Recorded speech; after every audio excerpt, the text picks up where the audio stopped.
Alright, kita nak throwback sikit Bazli dan juga Amir melibatkan edisi sebelum ni sebenarnya. Mungkin kita boleh bermula dengan beberapa acara yang mungkin tidak dipertandingkan dalam saingan kali ini. Kita nak cakap spesifik untuk Malaysia, Bazli dan juga Amir. Memberi kelebihan ataupun memberi mungkin lebih tekanan ataupun kurang untuk Malaysia itu sendiri. Sudah pasti kita akan kehilangan pingat emas yang berharga daripada sukan tampin bowling. Okey. Kerana di Palembang kalau kita ingat pada waktu itu kontingen menantikan mana nak datang pingat emas. Adakah daripada Jakarta ataupun daripada Palembang? Tidak silap saya, trio berpasukan wanita kita yang menang emas pertama di Sukan Asia 2018 menerusi Esther Chia, Siti Safiah dan juga Secara Afifah. Yes. Turut menyumbang pingat daripada tampin bowling, Rafiq Ismail. Jadi saya lihat satu kerugian besar lah memandangkan program tampin bowling Malaysia sekarang ini memiliki 19 ke 20 atlet yang berada di kemuncak prestasi, baik daripada atlet senior seperti Rafiq Ismail, Ahmad Muaz Fishol, Syafiq Ridwan misalnya yang berada di skrin.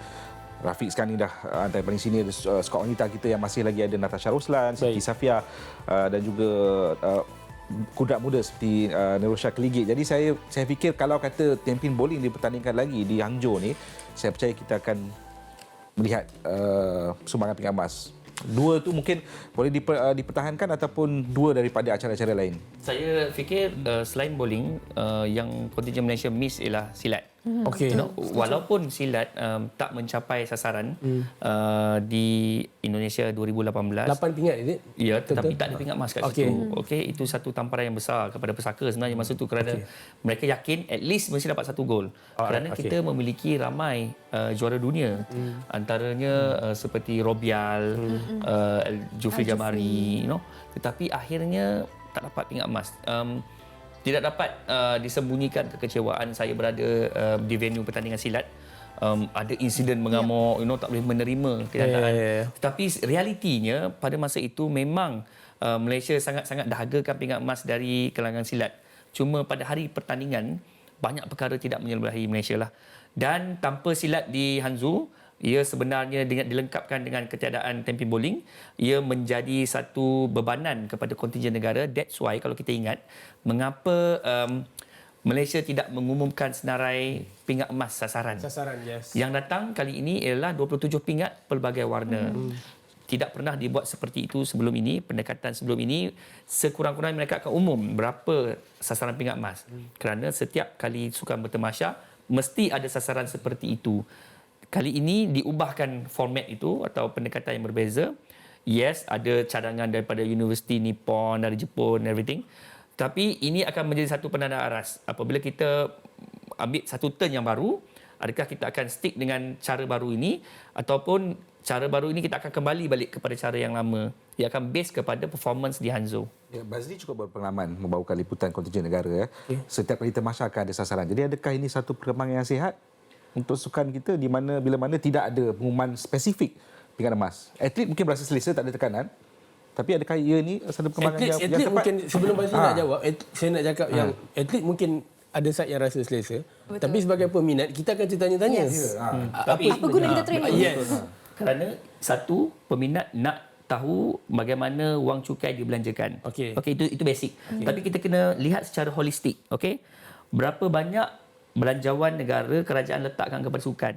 Okey, itu satu. Kerana kalau kita ingat sebelum ini, bajet untuk sukan untuk Malaysia pada tahun ini tidaklah begitu mewah. Pernah menikmati satu kos atau peruntukan yang banyak seperti ketika melancarkan program podium pada 2014, 2015, tetapi selepas itu dengan pergolakan politik yang berlaku di Malaysia, perubahan pucuk pimpinan kerajaan terutamanya Kementerian Belia dan Sukan, ia memberi kesan yang mendalam. Jadi apabila perkara itu berlaku dilengkapkan dengan persaraan jago-jago utama negara. Kalau kita lihat Datuk Nicola David dah tak ada, Datuk Lee Chong Wei sudah bersara, Datuk Azizul Hasini Awang keadaannya tidak begitu baik ketika ini ekoran kecederaan yang terbaru. Tinggal kalau kita lihatkan daripada Fantastic Four sebelum ini, tinggal Datuk Pandalila Rinong. Tetapi kalau kita lihat kepada rekod, Datuk Pandalila Rinong tak pernah menang pingat emas untuk Sukan Asia. Jadi itu akan menjadi satu cabaran bagaimana kita nak berpaut di mana. Okey, kalau kita nak umumkan, let's say Majlis Sukan Negara umumkan, okey, kita akan cuba mengatasi pencapaian 7 emas di Indonesia 2018. Adakah ia realistik atau sekadar nak umumkan? Jadi ini yang menyebabkan pelbagai faktor yang menyebabkan kerajaan membuat satu pengumuman yang berbeza. Banyak feedback, ada setuju, ada tak setuju, tapi kita kena lihat secara holistik. Adakah wajar kita memberikan kita punya judgement yang negatif kepada mereka, atau cuba letakkan diri kita di dalam situasi mereka pula? Adakah wajar untuk kita letakkan 8 pingat emas dengan apa yang kita ada, maksudnya dengan senarai atlet, dengan senarai sukan yang kita ada di Hangzhou? Tapi sebelum kita nak berehat, Ahmed, awak juga berpengalaman di pentas sebesar ini dari bidang kewartawanan sebenarnya begitu lama, lebih 10 tahun. Kita faham apa yang Bazli cuba nak sampaikan untuk bagi kepahaman kepada kita semua, termasuk penonton-penonton. Tapi mungkin daripada Ahmed secara jujur, secara personal sebenarnya, untuk saingan kali ini, kemampuan Kem Negara untuk menyamai ataupun menyaingi pencapaian 7 emas tu. Ya, dengan melihat kepada perubahan atlet negara yang kita ada, peralihan daripada baju sebutkan legend Lenja, Star Icon, serta kita mahu melihat bintang baru. Ya, kita ada bintang dalam sukan kita, seperti mana kita lihat dalam arena sukan badminton misalnya, ataupun squash. Kita lihat peralihan daripada Datuk Lee Chong Wei kepada Lee Zijia, Aaron Chia Sowick misalnya. Squash daripada Datuk Nicole David ke SC Vasanggari. Tapi untuk menyamai pencapaian yang diraih ketika kempen yang terdahulu, saya berasa sukar.